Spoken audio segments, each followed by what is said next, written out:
Good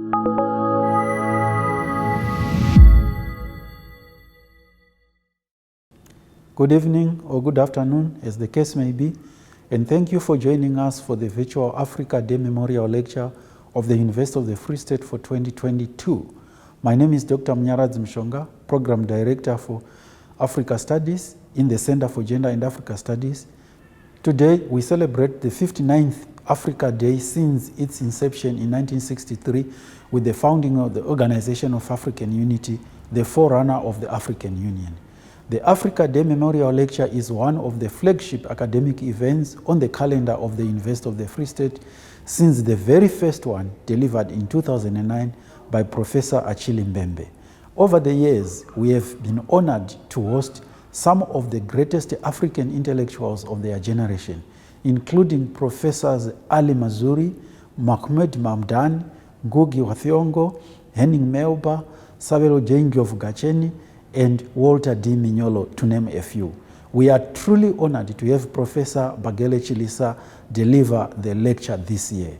Now, more than ever, Africa Day serves as a reminder that the destiny of every nation and every soul in Africa is a collective fate, intimately tied with the future of the African continent, and that acting together in the face of great adversity, such as we are currently living through, will have greater power than standing alone. The COVID-19 crisis is a wake-up call that it is time for Africa to take responsibility for its own affairs and challenges, and to do so, we need to shift the geopolitics of knowing, sensing, and believing. Therefore, the theme for the Africa Month celebrations of the University of the Free State this year is celebrating African education as a conduit for African unity, to emphasize the primacy of knowledge in human and world affairs. To confront the COVID-19 crisis, Africa relied on its own historical experience, its own knowledge, and its own people. Africa must therefore embark on the twofold decolonial tasks of gnosiological and aesthetic reconstitutions. It is now my pleasure to introduce Professor Francis Peterson, the Rector and Vice-Chancellor of the University of the Free State, to open the program. A heartfelt word of welcome to everyone joining us today to celebrate our mutual African heritage in this special way. It's an immense privilege for me to welcome Professor Chilisa into our virtual space here at the University of the Free State. We are honored to have a respected academic and thought leader of her stature to present this year's Africa Day Memorial Lecture. Internationalization is an aspect that is very important to us at the University of the Free State, as we see it as a vehicle that connects us to global knowledge and as a critical driver for research and innovation, which is why we attach so much value to prominent international voices emanating from different parts of our continent, such as Professor Chilisa's, to broaden our perspective, remind us of our shared heritage, and to ultimately be a catalyst for new knowledge and a clearer vision for the future.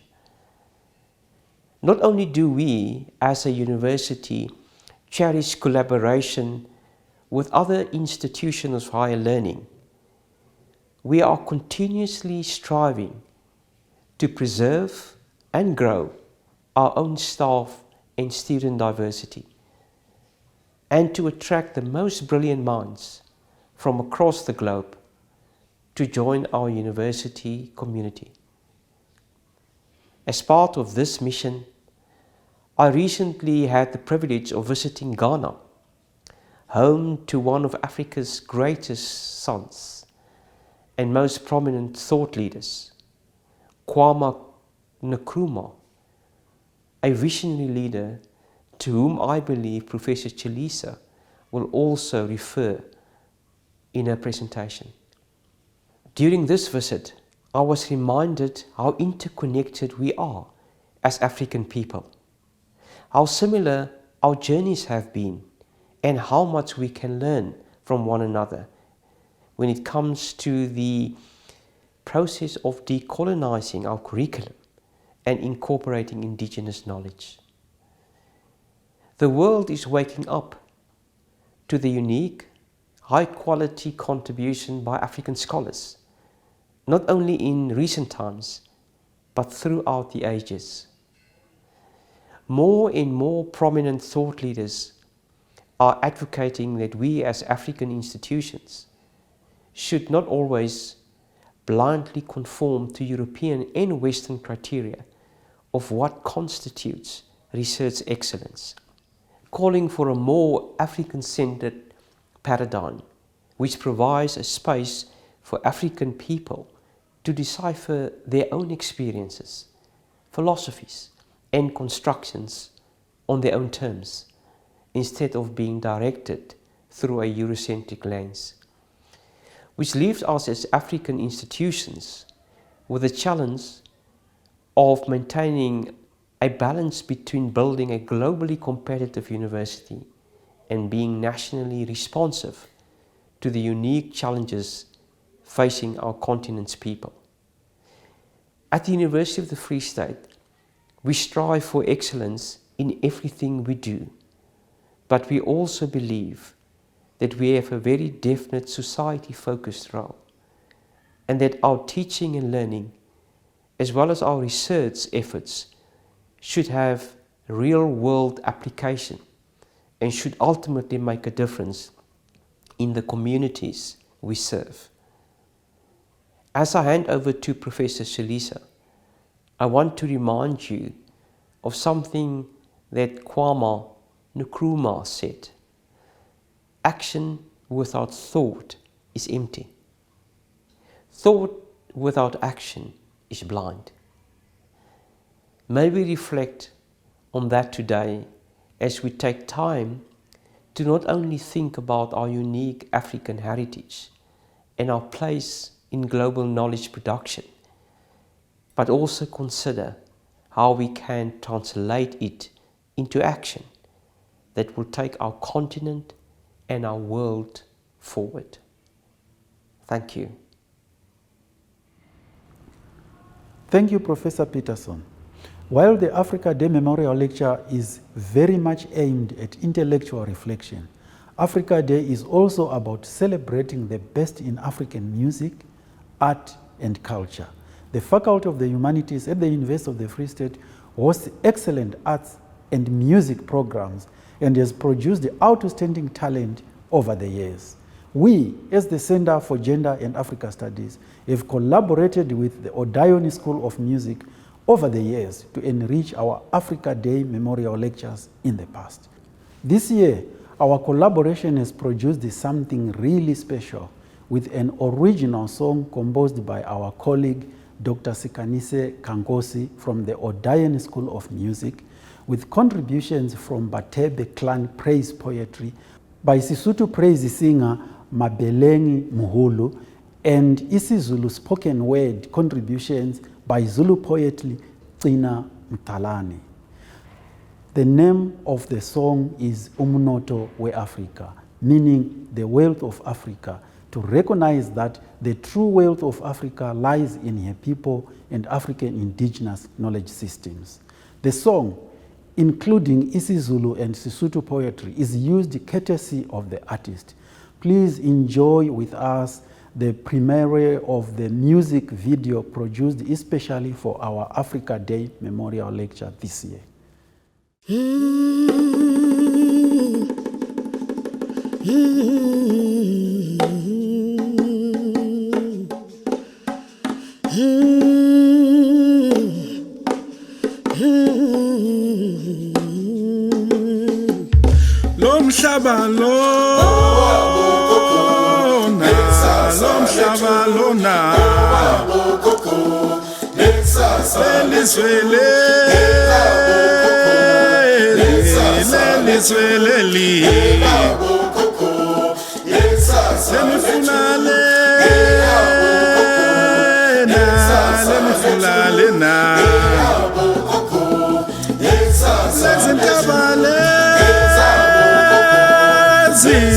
lezintaba lezi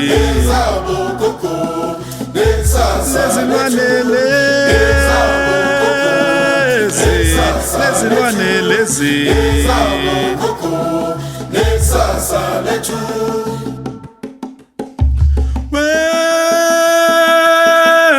Africa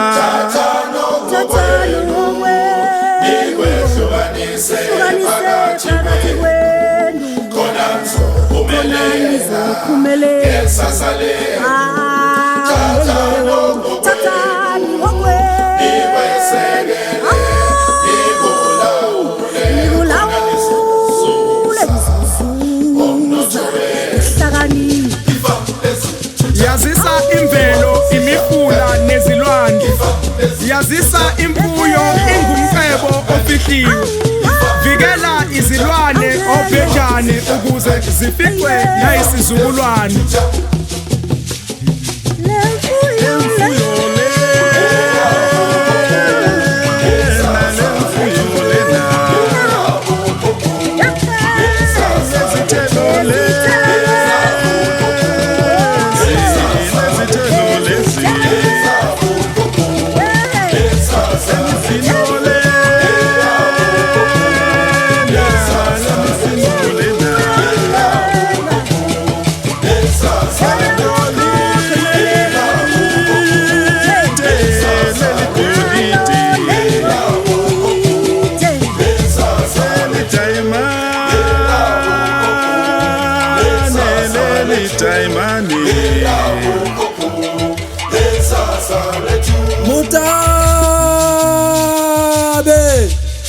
motho wa mogodu wa poo motho o taba mmalego o moago ngakanyana le dikoma o ba reng ga a bolawe ke motho wa letlhoromiso o batho ba kae ga ngwanyana itomola kwabo a tlogela mesi ko mosoganeng a ro ya thaba mmalego go ja masi le dinosi o tla boa ka meno a le diisa o mmeile kae ngwana morena o mmeile kae ngwana mpo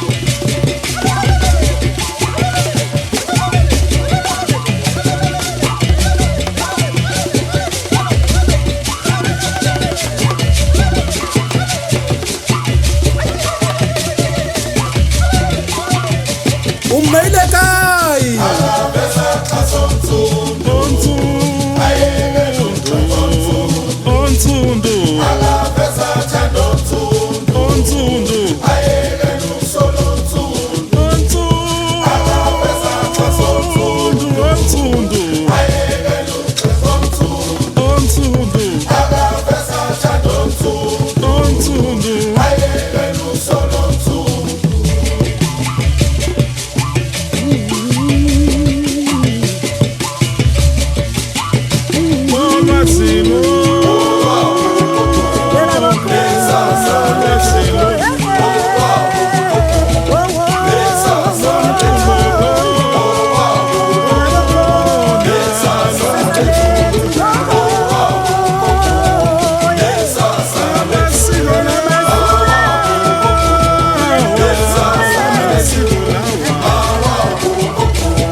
umulelo uzophenduka isilo sengubo abantu bakithi bakhihle sikanandi basaphila ngaphansi kwesimo esingemnandi awekho amathuba emsebenzi ngaphansi kahulumeni wentando yeningi basebaningi abantu bakithi abahlala ezakhiweni izindlu zodaka ezilalini khumbula uhulumeni nobandlululo bamlalisa ngoxolo ngethemba lempilo engcono ashabalela amathemba empilo engcono umhlaba wonke usezandleni zabathile ubiza imali eshisiwe kusithatha iminyaka ukuba nendawo esibiza ikhaya asinamhlaba vuka Africa vuka ukhahlela ingubo umulelo uzophenduka isilo sengubo vuka ulelo nakho yazi ubuhle bakho ubuhle bezintaba amagquma nabathafa yazisa imvelo imifula nezilwandle yazisa imfuyo ingumcebo ofihliwe vikela izilwane obhejana ukuze sifice na isizukulwane funda umsebenzi wezamukelo funda ukuzenzela izinto sinciphise ukuthemba uhwebo sithembe yethu imikhiqizo ma-Afrika hlanganani vuka Africa.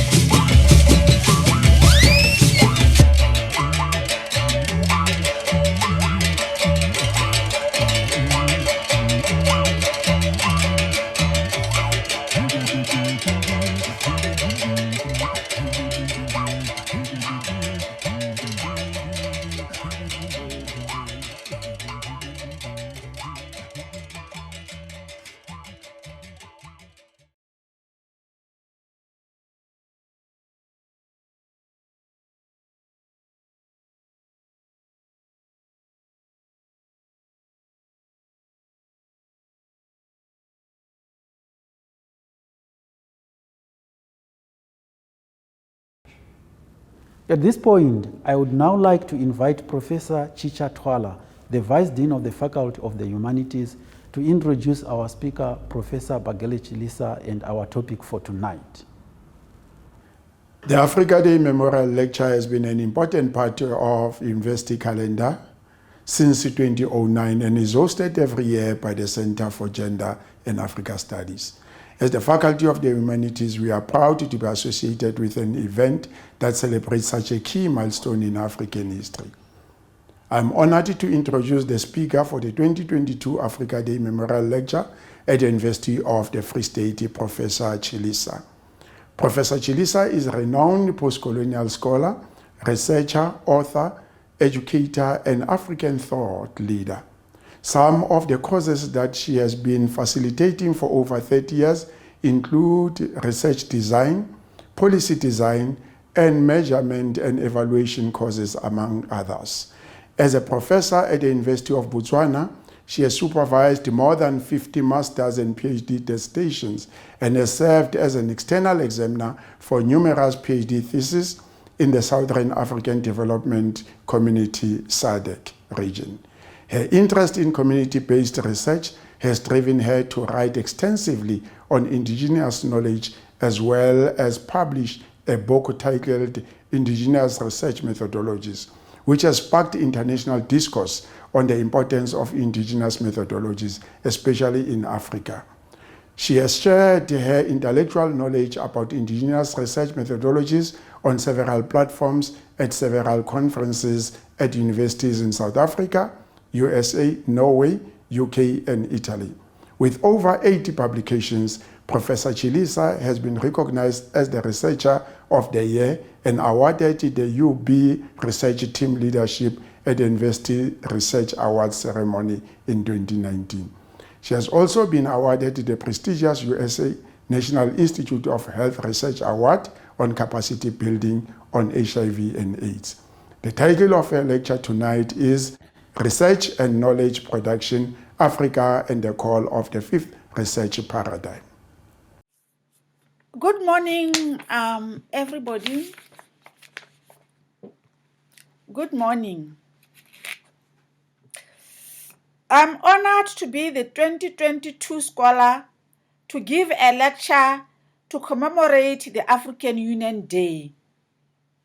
In this lecture, I invite you to celebrate Africa's unity of mind and claim Africa's space in the global knowledge production. I believe the time is up for integration of knowledge systems, of transdisciplinary engagements of scientists and policymakers with local knowledge holders guided by a new paradigm. I see the uptake of African indigenous knowledge systems and philosophies as a significant recognition of Africa's role in the global knowledge production, and indeed a fulfillment of the African Union aspiration. The quest for African unity has been inspired by the spirit of Pan-Africanism, with its focus on liberation and political and economic independence. It is further motivated by development based on self-reliance and self-determination of African people with democratic and people-centered governance. The 2063 Agenda is the roadmap for the future. Aspiration 2 states that Africans aspire for an integrated continent, politically united and based on the ideals of Pan-Africanism and the vision of African Renaissance. Under these aspirations, the goals emphasize accelerating progress towards continental unity and integration for sustained growth, trade, exchange of goods, services, free movement of people and capital through establishing a united Africa and fast-tracking economic integration and ending all remnants of colonialism.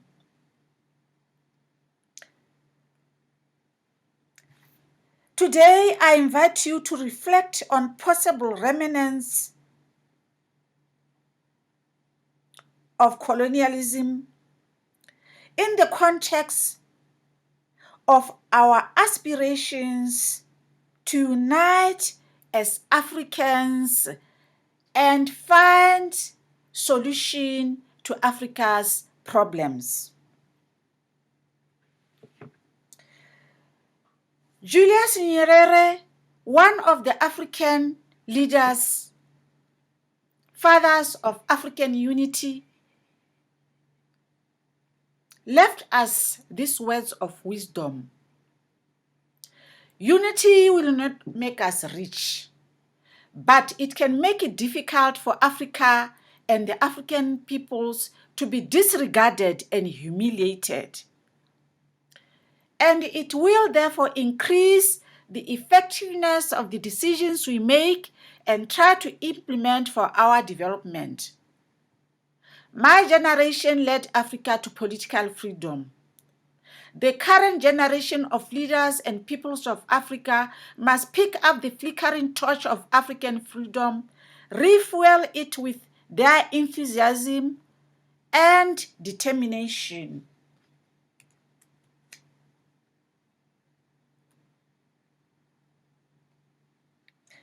And carry it forward. Let us reflect on our roles as leaders, politicians, scholars, students, intellectuals. Can we say we are proud of the work we are doing in the direction of uniting Africa to contribute towards African-centered African products? One of the Ghanaians had this to say: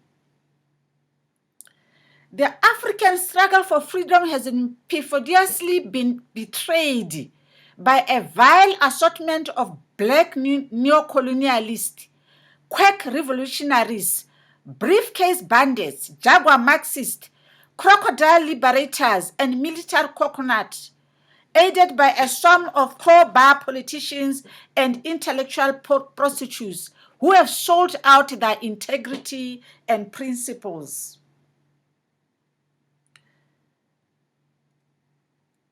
Lumumba is also critical of our generation and has this to say: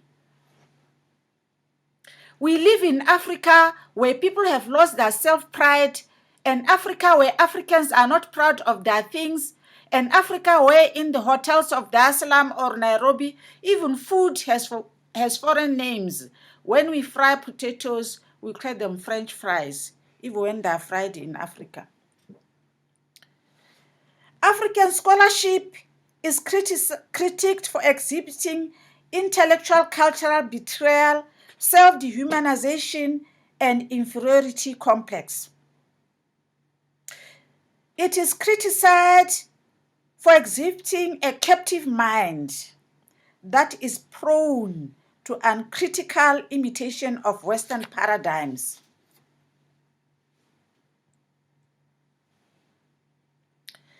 How true and relevant are these assertions?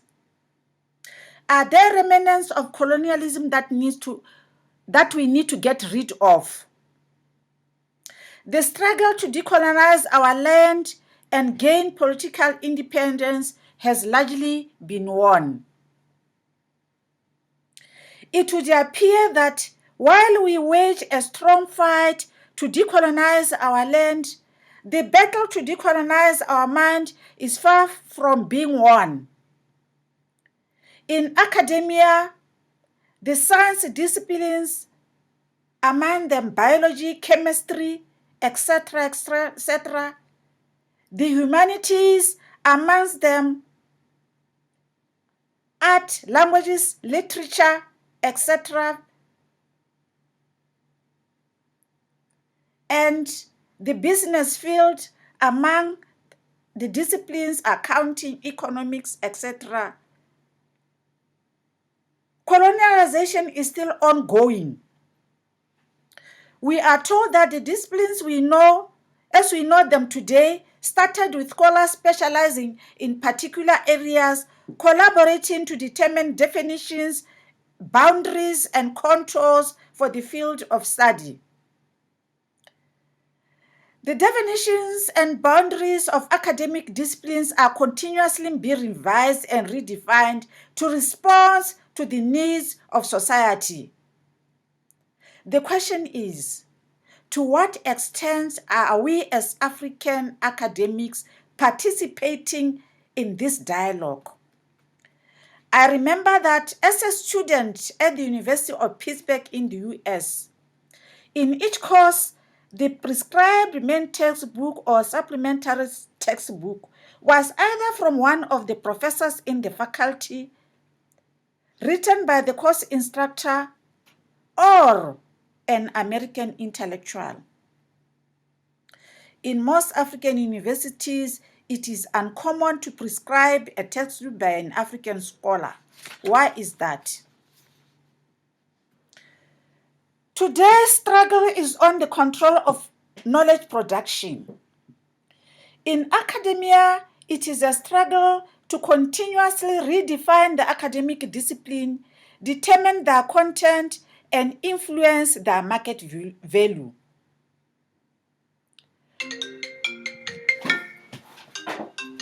Whoever has control over the production of knowledge has the currency to control what counts as knowledge and the market forces.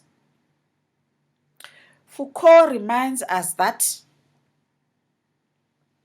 what we know and how we know it is grounded in shifting and diverse historical human practices, politics, and power. There are in the production of knowledge multiple centers of power in constant struggle, conflict, compromise, and negotiation. And whichever group is strongest establish its own rules on what can be known and how it can be known. A non-power related truth game is not possible. Thus, humanity installs each of its violences in a system of rules and thus proceeds from domination to domination.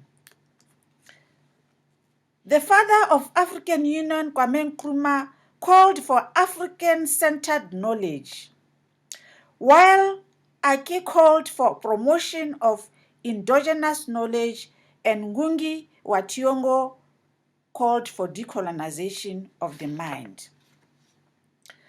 Indigenous knowledge and local knowledge have become important in the emerging global economy. The father of African Union, Kwame Nkrumah, called upon us to unite to cultivate knowledge that address Africa's challenges. In his own words, it is clear that we must find an African solution to our problems, and that this can only be founded in African unity. Divided we are weak, united Africa could become one of the greatest forces for good in the world. Kwame Nkrumah speaking. What divides us African academics? Why can't a good book written by an African scholar be read in the universities from Cape to Cairo? Why should our African books find space in universities in the US, Canada, and the US, but remain marginal in our own universities?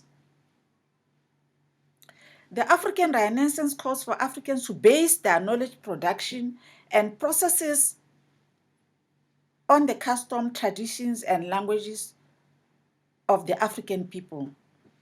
Yet, deficit theorizing about the Africans and silencing and marginalization of African thought and African knowledge systems remains deeply ingrained even among our African universities.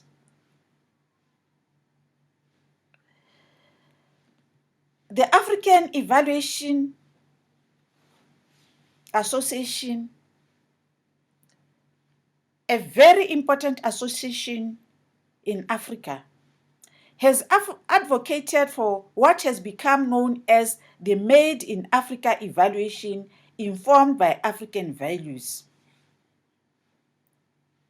The African Evaluation Association, in an effort to promote African-centered problem solving, set out to promote African-rooted evaluation approaches.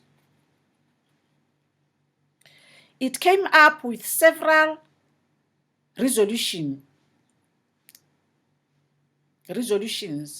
and engagement with African philosophy, making African philosophies the foundations of evaluation frameworks, engaging in opportunities to develop and adopt evaluation methodologies so that they are relevant for Africa,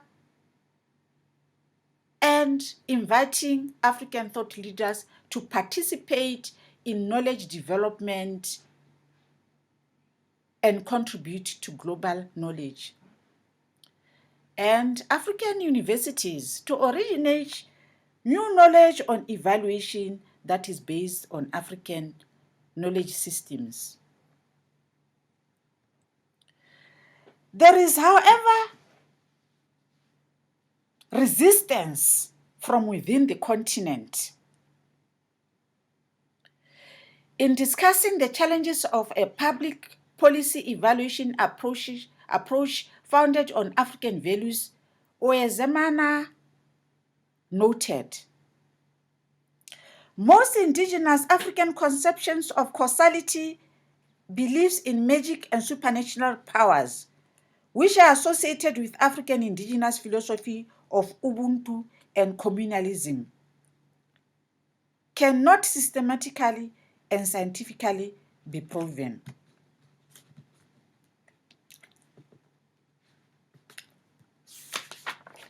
The question is,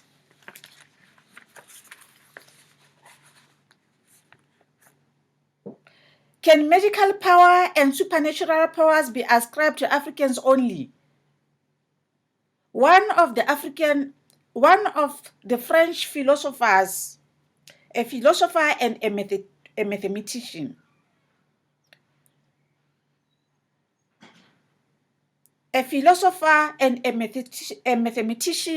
who is driving up to today Western thought with only one sentence, I am, therefore I am.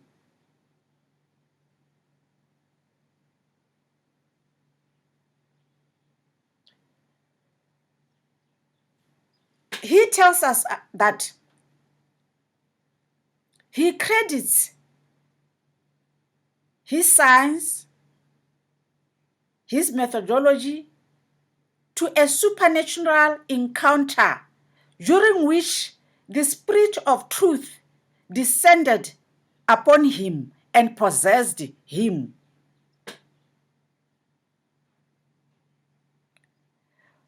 One of the philosophers, Western philosophers, Greek philosophers,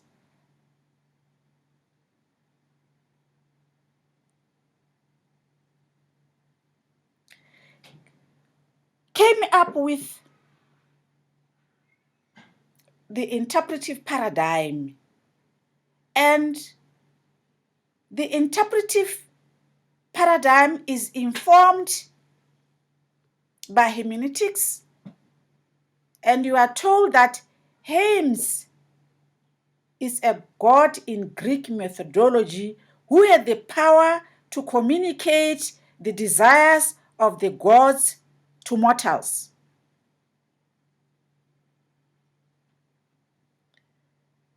I remember Shakespeare in the book Macbeth showed how Lady Macbeth and the three witches plotted to kill Duncan, and she, Lady Macbeth, became the fourth witch.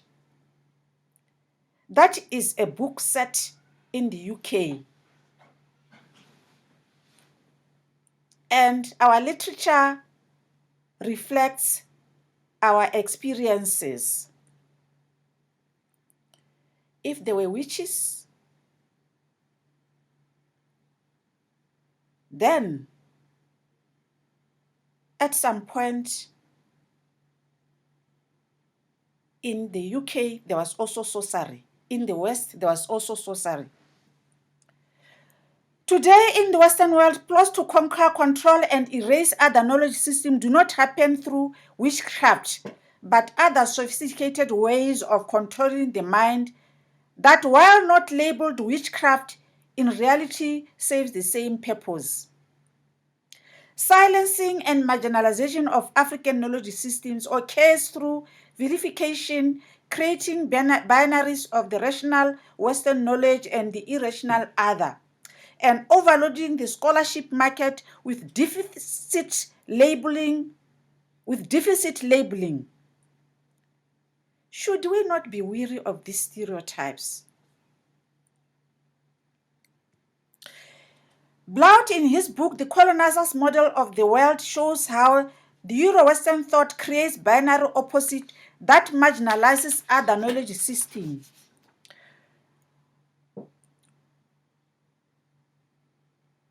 Uwezini's analysis of the Ubuntu philosophies fits very well in the Euro-Western perception of Africa, where Euro-Western thought is credited with rationality and the other with irrationality.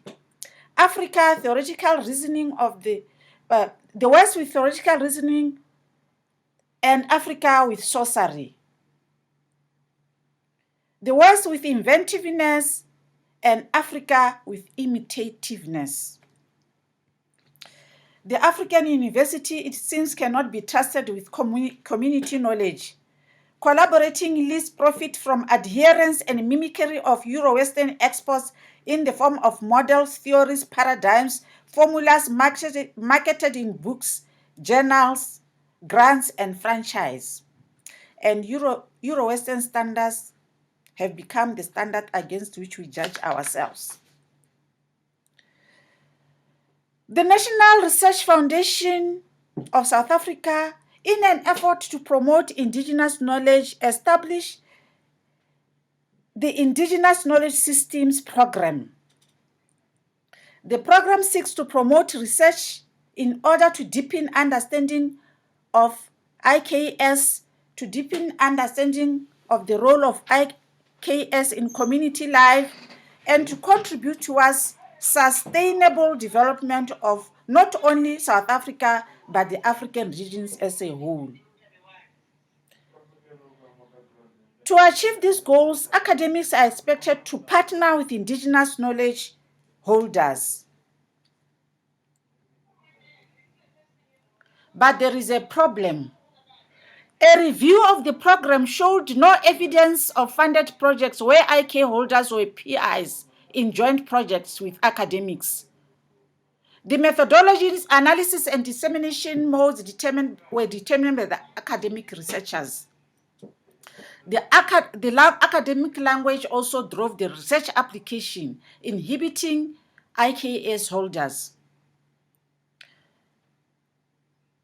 It was noted that universities do not have the mechanisms to support and promote research partnerships and co-authorship with IK holders.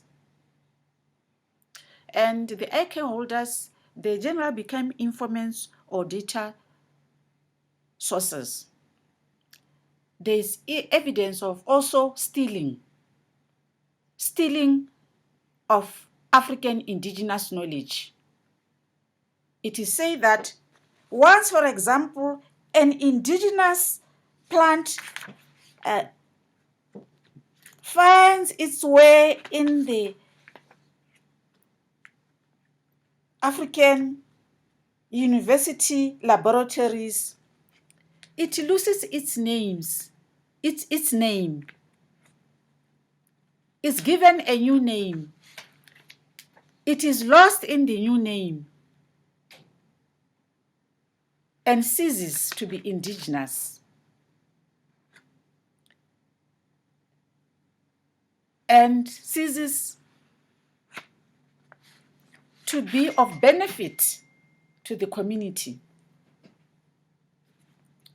It is argued that universities do not have policies that are sufficiently developed to combat bad research practices which rob the Africans of their knowledge systems, their knowledge products.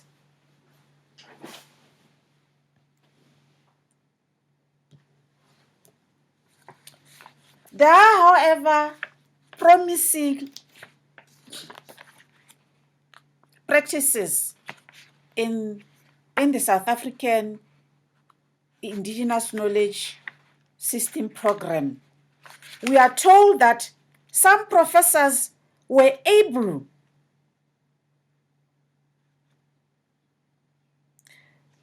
to collaborate and come up with tools, come up with products that benefited communities. These products, we are told, generated new knowledge, commercial outcomes and patterns, and even contributed to the device of new business models to empower communities.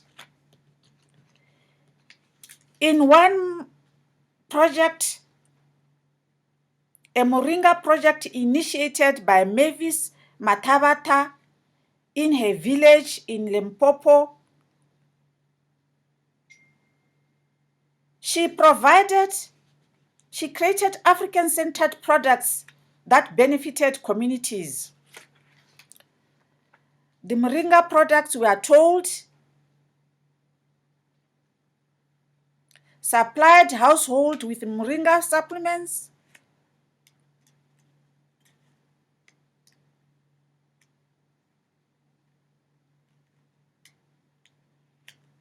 and that indeed the product was marketed and sold to Europe for the benefit of the whole community. The call for Africa's participation in global knowledge production, products, problem-solving products is on. In the academia, one of the Westerners had this to say: "We stand at the threshold of a history marked by malfocality, contested meanings, paradigm controversies, and new textual forms.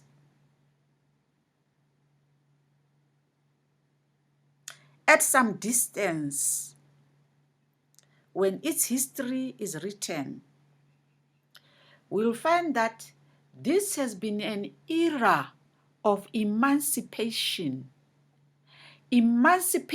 from hearing only the voices of Western Europe, emancipation from seeing the world in one color. Indigenous knowledge and local knowledge have become important in the emerging global economy, with observers noting that the basic components of a country's systems are in its indigenous knowledge. According to the World Bank, indigenous local knowledge has represented an underutilized resource that can be the foundation for developing problem-solving strategies for local communities. Today, UNESCO promotes local and indigenous knowledge and its inclusion in global climate science and policy processes. There are efforts to foster transdisciplinary engagements of indigenous knowledge holders with academic researchers and policymakers, and to pilot novel methodologies to further understanding of climate change impacts, adaptation, and mitigation. The world looks up to Africa and the rest of the formerly colonized people of Asia, Latin America, indigenous people of Canada, the US, and New Zealand to redefine the boundaries and content of academic disciplines, of ethics, and of research and evaluation methodologies to accommodate current needs. Unfortunately, the African university seem muted or slow to take up the challenge.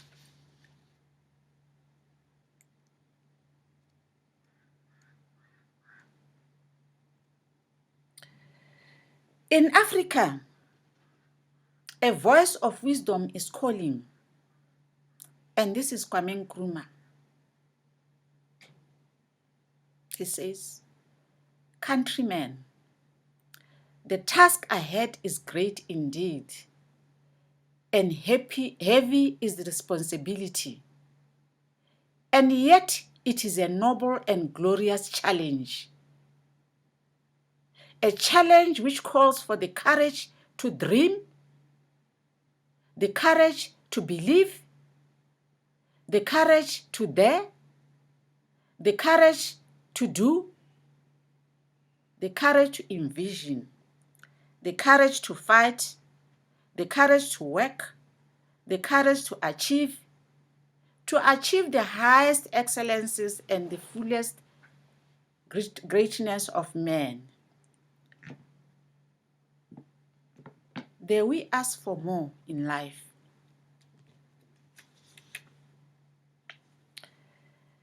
The evaluation field is currently at the crossroads. Scholars are rethinking the philosophical foundations of the evaluation discipline and the need to decolonize evaluation theory, methods, and practice so that the discipline is better able to serve the interests of the majority across the world. A strong movement on decolonizing evaluation is questioning the universalization of evaluation knowledge, the logic of evaluation capture, and the process through which dominant evaluation narratives and paradigms entrench themselves, becoming the universal truth that drive evaluation theory and practice, and the risks involved. It calls for uprooting the evaluation tree metaphor, decolonizing evaluation paradigms, and creating space and making visible a fifth evaluation paradigm driven by knowledge systems, worldviews, philosophies, and values of the global South.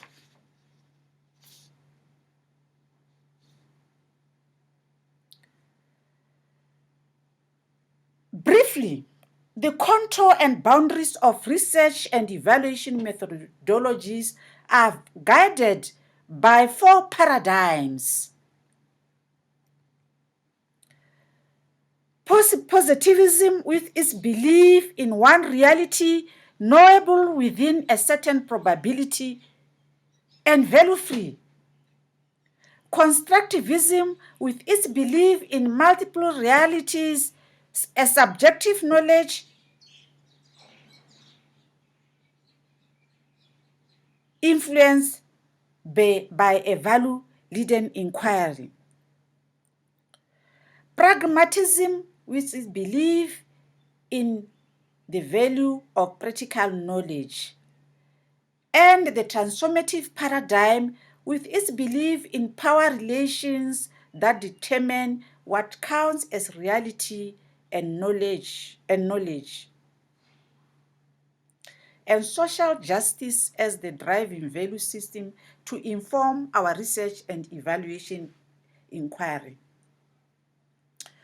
For the formerly colonized people of Africa, Asia, indigenous peoples of Canada, Australia, New Zealand, the US, and Latin America, these are exciting times to dare imagine, envision, and dream problem-solving knowledge products that speak to our challenges of today.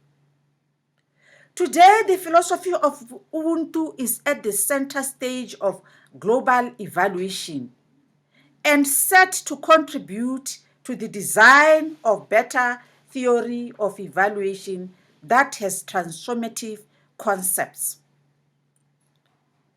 A Westerner scholar, Wallace, argues for the improvement of theory of evaluation through an African-made process informed by an Ubuntu philosophy. I come into this debate as an African that dare dream about the contribution of Africa's indigenous knowledge to global knowledge projection. I come into the debate riding on the Ubuntu philosophy and the adage, I am because we are.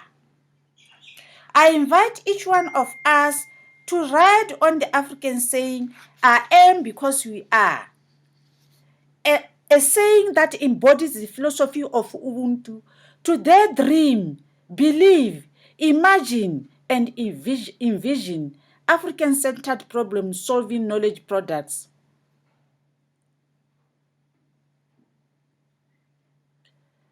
I am, therefore, I am.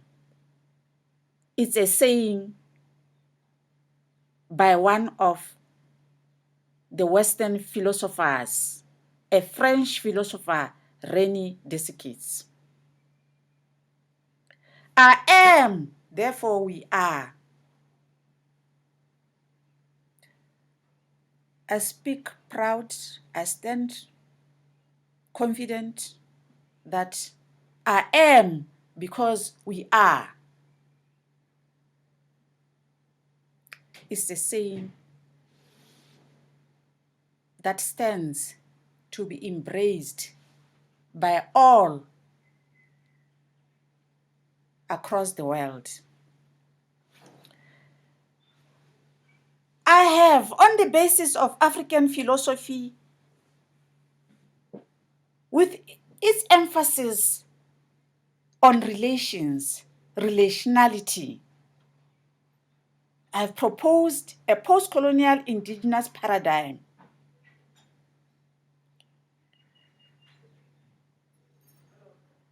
I state that the reason for engaging with this paradigm is to challenge deficit thinking and pathological description of the formerly colonized and reconstruct a body of knowledge that carries hope and promotes transformation and social change among the historically oppressed. I bring in a relational reality that is constructed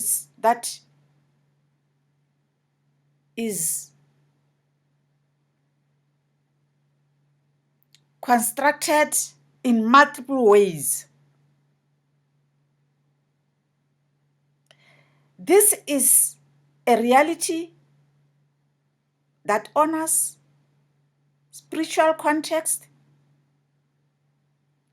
and is marked by the interconnectedness of the living and the non-living.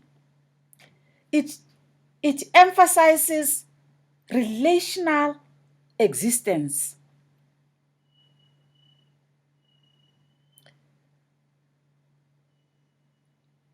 Africans live harmoniously with the environment, or used to. I believe we still do.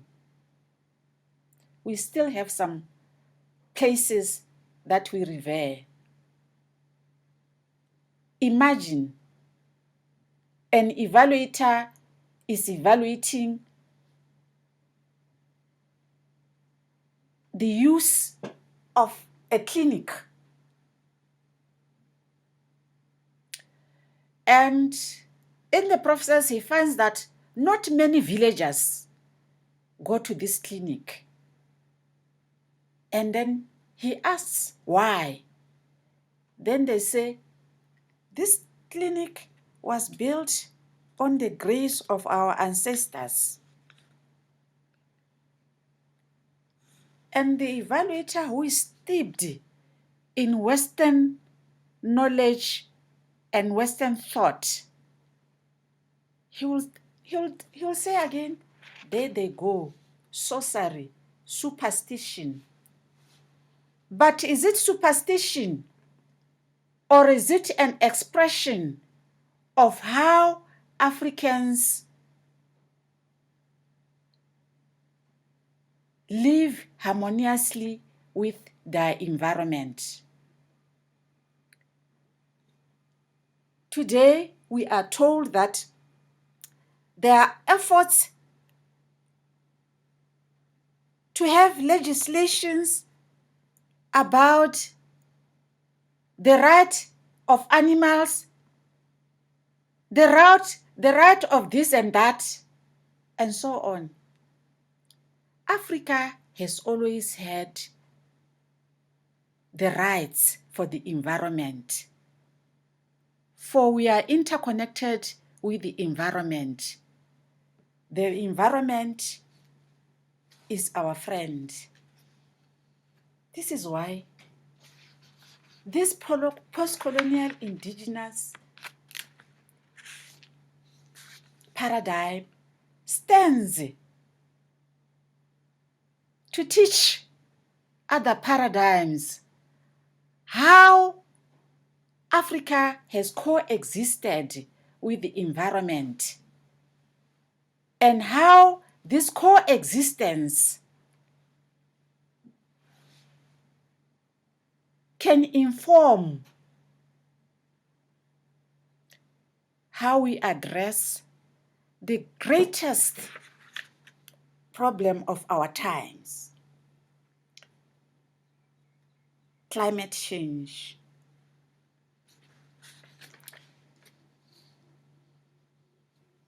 The knowledge in this paradigm is relational. And when we say it is relational, we mean that you can't talk about what you don't know. You can't talk about what you don't experience. Therefore, knowledge is what we know and what we experience. It is relational, it is spiritual, it is based on vision. The values, when we reflect on our values, we are talking about social and ecological justice. Do justice to the land as you do justice to the data that you collect. It's not only about the validity in terms of the data that you are collecting, but it's also about social justice to the land. In that example of the clinic, the evaluator did not do justice to the land, for he totally ignored the existence of that space as a space that is revered by the community, as a space that is valued because it carries memories of the past that the community does not wish to do away with. We talk of a methodology that's informed by multiple methods, some of which are derived from indigenous knowledge systems. In conclusion, let me say that I've had my own dreams and beliefs, which I shared with you today. These are dreams I share with some scholars in Africa and around the world. A belief and desire to add to the topology of research and evaluation a fifth paradigm rooted in the philosophy of Ubuntu and similar philosophies and worldviews from peoples and societies around the world. I am a lead editor for a special issue on decolonizing evaluation towards a fifth paradigm that is forthcoming in the journal called Multidisciplinary Journal of Evaluation. I invite you to engage with the debates. The academia in Africa needs a critical mass to unlock the doors of intellectual imprisonment and participate as equal partners with the global north in redefining the contours and boundaries of academic disciplines.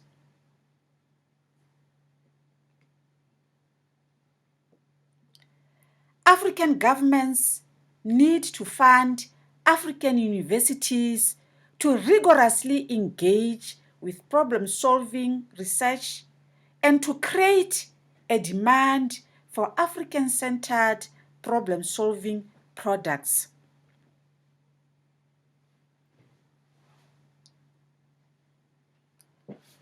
Kwame Nkrumah reminds us,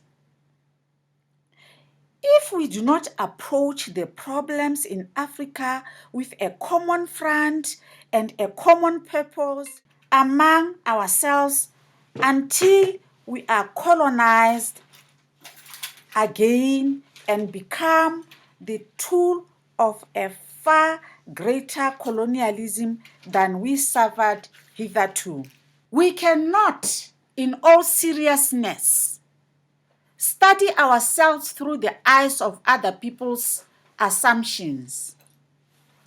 I am not saying we must not know what others know or think of us.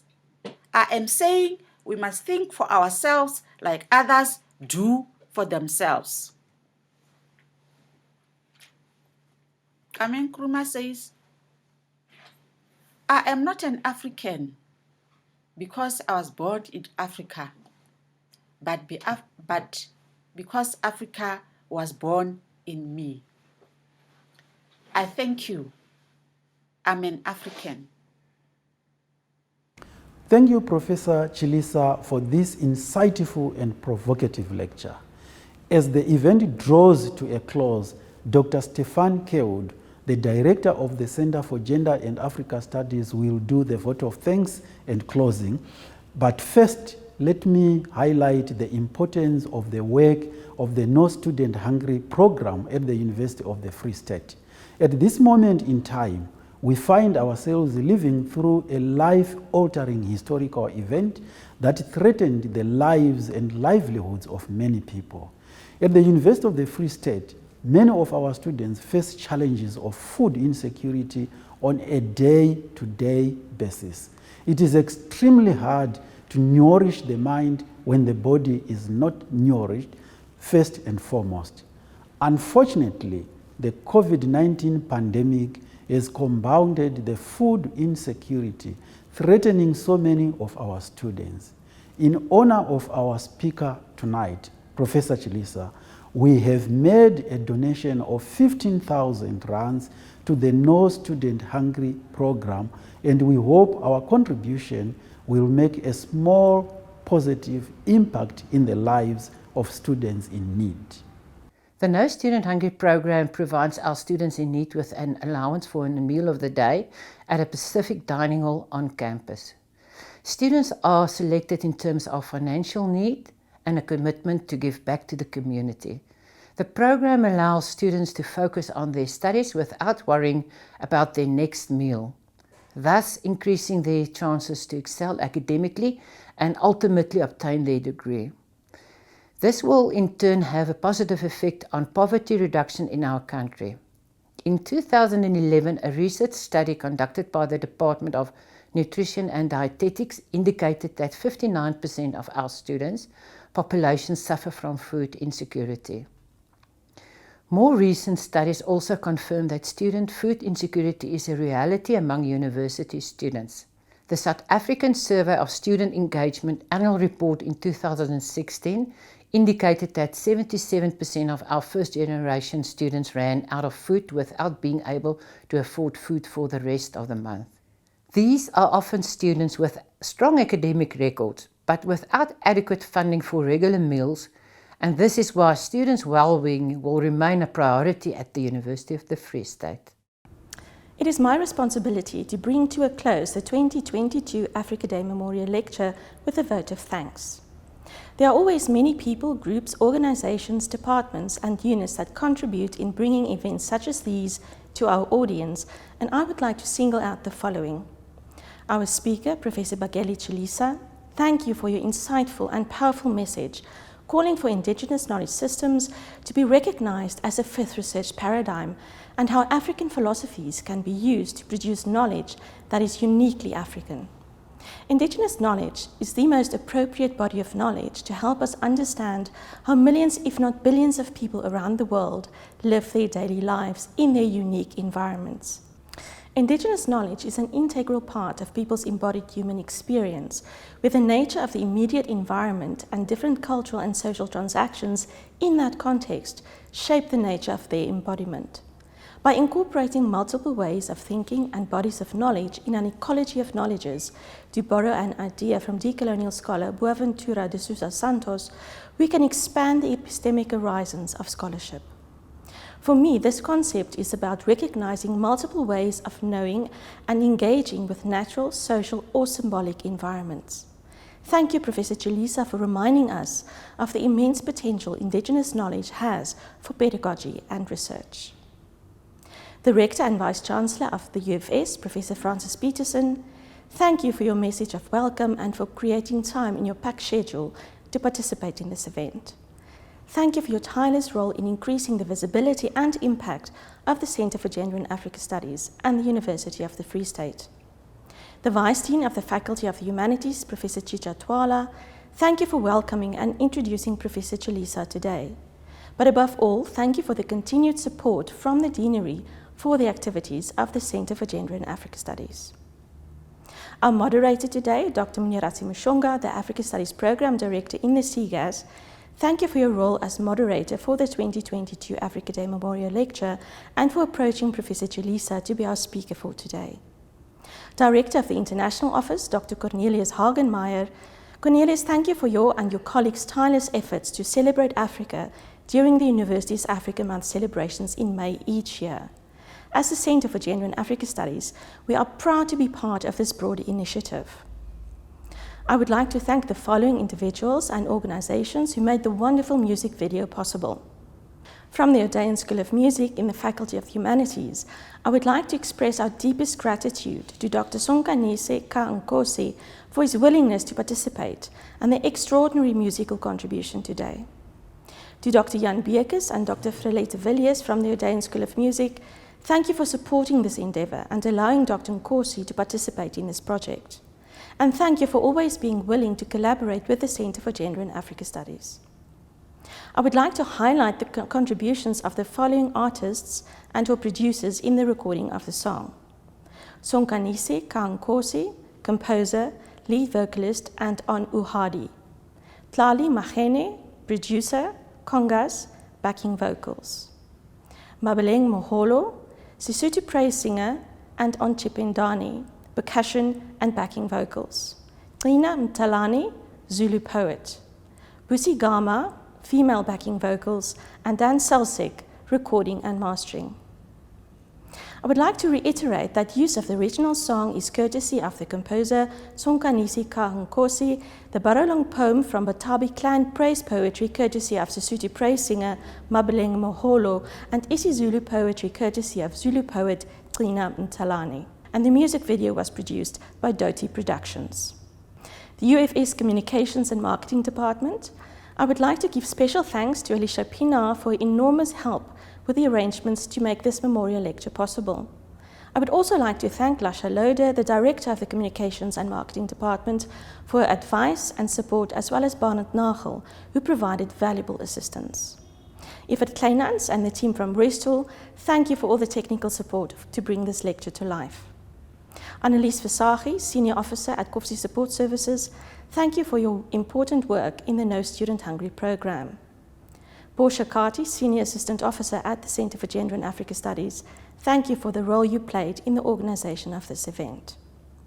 From the Centre for Gender and Africa Studies, thank you to each and everyone who joined us for the Africa Day Memorial Lecture this year.